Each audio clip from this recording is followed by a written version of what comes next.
Topic 8 is about the consumer, and this consumer belongs to the society.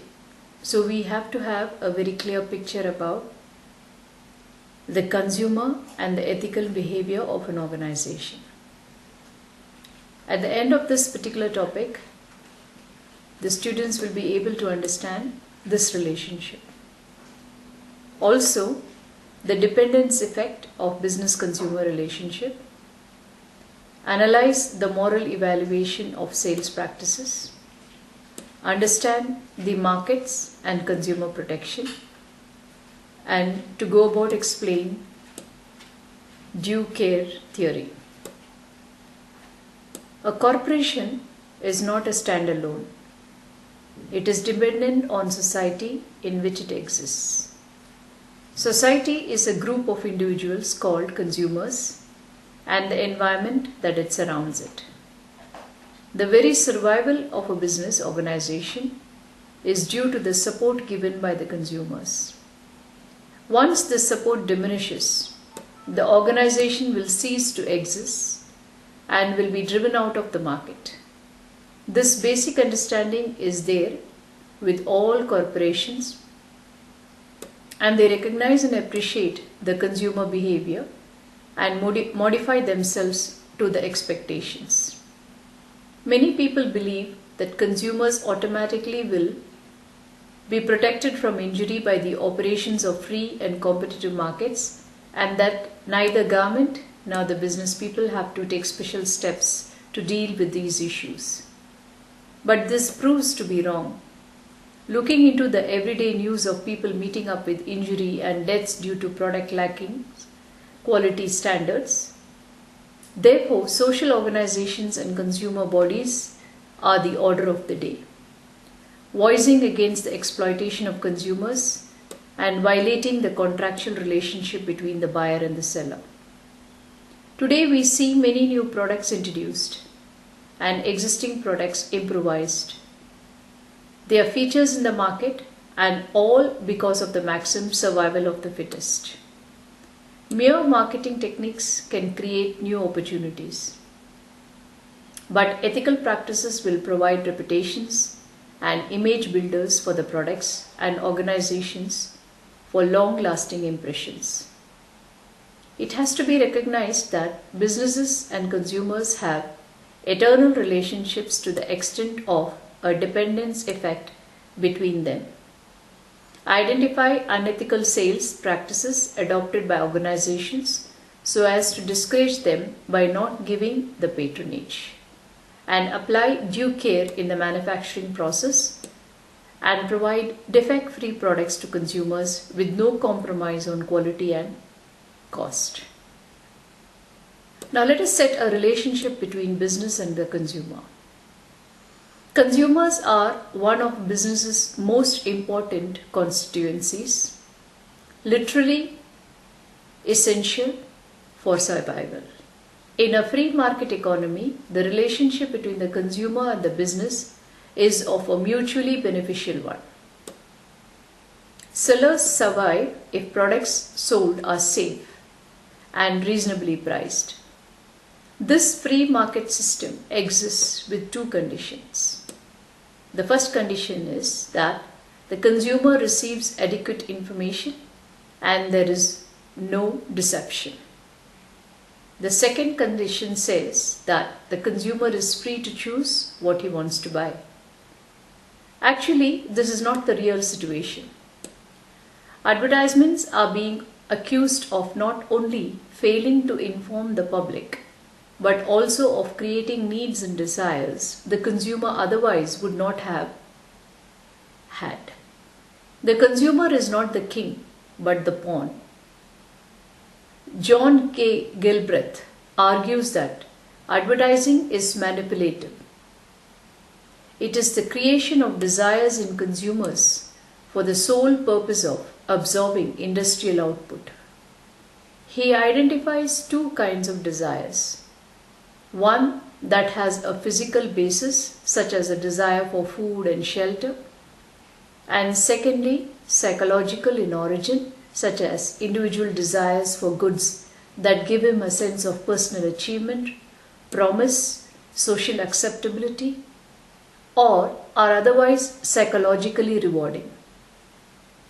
The physically based desires originate in the buyer and are relatively immune to being changed by persuasion. The psychic desires are capable of being managed, controlled, and expanded by advertising. However, although it is unclear whether advertising as a whole has the massive manipulative effects, but one thing is clear, that some particular advertisements are at least intended to manipulate. The National Advertising Division of the Council of Better Business Bureau criticized the manipulative advertisements aimed at children promoting of violent and military toys indirectly promotes aggression and violent behavior. This charge leads to the dependence effect. What is dependence effect and what sort of relationship it has on the consumer? Producers create needs and look on the consumer as nothing more than instrument for making profits. Creation of consumer needs encourages excessive consumption of private goods and diverts spending on public goods. Production and wants can be linked to modern advertising and salesmanship. Such integration recognizes that wants are dependent on production. The fact that wants can be synthesized by advertising, catalyzed by salesmanship, and shaped by the discreet manipulation of the persuaders shows that they are not very urgent. A man who is hungry need never be told for his need for food. His inspiration from the appetite is the deciding factor. In a productive society, what is being produced brings about the disparity of private and public goods.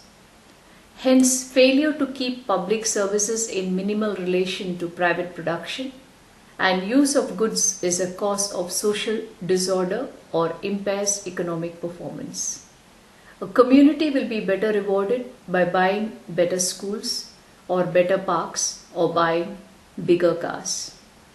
A scientist or an engineer or advertising man who devotes himself to developing a new carburetor for which the public recognizes no need and will feel none until an advertising campaign arouses it, is one of the valued members of our society, and the politician or the public servant who dreams up a new public service is a wastrel. The non sequitur of the dependence effect is that, except physiological needs, all other desires are acquired, and to say desire is not important because it is not innate is to say that the whole cultural achievement of man is not important. Most needs which make us act as are needs for things which only civilization teaches us to exist at all. And these things are wanted by us because they produce feelings or emotions which we would not know if it were not for our cultural inheritance. Some needs are acquired like novel reading, appreciating literature and art, listening to music, travel and tourism, sports and play. Thus, contemporary man in all fields where he has not yet performed firm habits tends to find out what he wants by looking at what his neighbors do and at various displays of goods and then choosing what he likes best. In this sense, the tastes of man, as is also true of his opinions and beliefs, and indeed much of his personality, are shaped in a great measure by his cultural environment. Now let us go on to understand the moral evaluation of sales practices. The primary justification for a market system is that it provides an efficient procedure for meeting people's needs and desires for goods and services. A sales activity is a voluntary exchange if the following conditions are met.